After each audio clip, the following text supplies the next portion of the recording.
siang, saya Nadia Tasya Saputra dengan NIM 10-2018-098 dari kelas C akan mempresentasikan praktikum PK, yaitu fungsi vena dan kapiler, hitung trombosit, serta retraksi bekuan.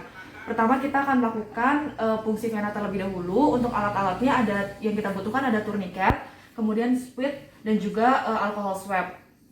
Baik Pak, selamat siang. Saat ini kita akan melakukan fungsi vena ya Pak ya. Pertama-tama kita usahakan pasien posisinya serileks mungkin sehingga proses pengambilan dapat efektif dan juga efisien. Lalu kita lihat vena pasien pada fossa cubiti. Apabila kurang terlihat, maka kita bisa minta pasien untuk mengepalkan tangannya.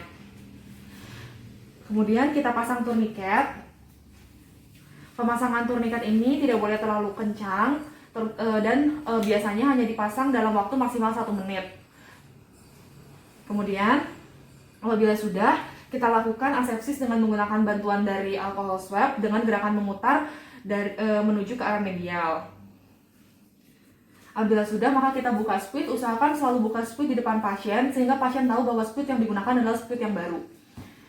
Nah, kemudian apabila kita sudah menemukan venanya, kita mundur sekitar 0,5 cm, lalu kita tusuk dengan ketinggian 10-30 derajat untuk penusukannya.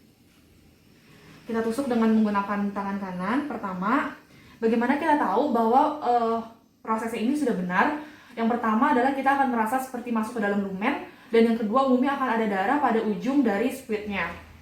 Setelah masuk, kita ubah dengan menggunakan tangan kiri, lalu kita tarik dengan menggunakan tangan kanan sesuai dengan kebutuhan darah yang dibutuhkan. Nah, untuk tourniquet sendiri ini boleh dilepas ataupun tidak, tapi umumnya tidak dilepas mencegah terjadinya perubahan posisi dari spuit. Kita akan melakukan fungsi kapiler. Biasanya kita lakukan pada jari 2, 3, dan 4 pada orang dewasa. Untuk pada bayi biasanya pada daun telinga atau pada tumit. Nah, pertama kita pastikan dulu jari yang akan kita ambil itu tidak ada luka dan vaskularisasinya baik. Kemudian bisa kita pijat terlebih dahulu. Lalu kita asepsis dengan menggunakan bantuan dari alcohol swab. Kita tunggu beberapa saat. Kemudian kita tusuk dengan menggunakan bantuan lancet. Biasanya lancetnya itu sebaiknya yang pipih atau blade. Kita tusuk tegak lurus dari sidik jari. Setelah kita tusuk, kita hapus darah yang pertama tanpa boleh kita tekan. Kemudian darah yang kedua baru boleh kita gunakan untuk praktikum. Selanjutnya kita akan melakukan hitung trombosit. Untuk alat bahannya di sini ada kamar hitung Improve Neubauer, kemudian ada kaca penutupnya, ada mikroskop, kemudian amonium oksalat 1%, lalu darah yang sudah dicampur dengan EDTA, dan juga pipetoma eritrosit. Pertama-tama kita lihat dulu kamar hitung Neubauer di bawah mikroskop.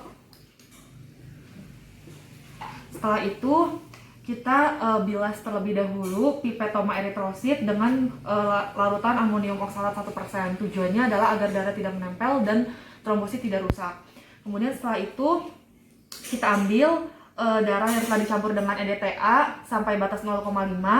Lalu kita campur dengan larutan amonium oksalat sampai batas 101. Setelah itu kita homogenisasi membentuk angka 8. Lalu kita teteskan di kamar hitung. Usahakan ketika diteteskan itu jangan sampai meluber. Setelah itu kita tutup dengan kaca penutup. Lalu kita lihat di bawah mikroskop dan kita hitung trombositnya. Baik, ini adalah contoh dari kamar hitung Improve Neubauer dengan ketinggian 0,1 mm, terbagi menjadi beberapa bidang. Ada 4 bidang besar, biasa kita gunakan untuk menghitung leukosit, dan 5 bidang sedang yang terletak di tengah, biasa kita gunakan untuk menghitung eritrosit dan juga trombosit. Karena kita akan menghitung trombosit, maka nanti yang digunakan adalah 5 bidang sedang yang ada di tengah. Kemudian didapatkan hasil dari trombositnya adalah 30 sel dengan pengenceran 200 kali karena tadi kita menggunakan pipetoma yang ukurannya 0,5. Kemudian untuk luas kamar hitungnya 5 dikali 1/5 kali 1/5 didapati hasil 0,2 mm kuadrat dengan volumenya luas dikali tinggi yaitu 0,2 dikali 0,1 sama dengan 0,02 mm kubik. yaitu kemudian kita masukkan ke rumus faktor 1 per volume dikali pengenceran, 1 per 0,02 dikali 200, didapati hasil 10.000. Lalu untuk jumlah trombositnya, rumusnya adalah faktor dikali jumlah sel, yaitu 10.000 dikali 30.000. Maka dapati hasil 300.000 dari jumlah trombositnya. Ini hasilnya masih normal ya, karena untuk range normal itu adalah 150 sampai dengan 450.000.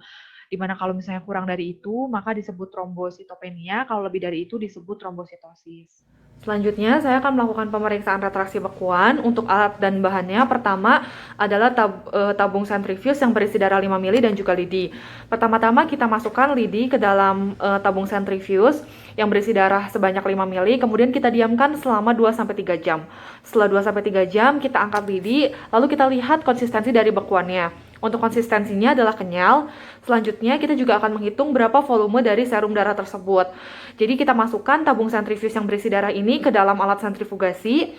Kemudian nanti didapati hasilnya untuk bekuan darahnya adalah 1 mili dan untuk serumnya adalah 2 mili. Nah, untuk pengukuran serumnya sendiri adalah 2/5 dikali 100, di mana 2 itu berasal dari kadar serumnya dan 5 itu berasal dari volume darah awal di tabung sentrifuge. Sehingga nanti didapati bahwa volume dari serumnya adalah 40%.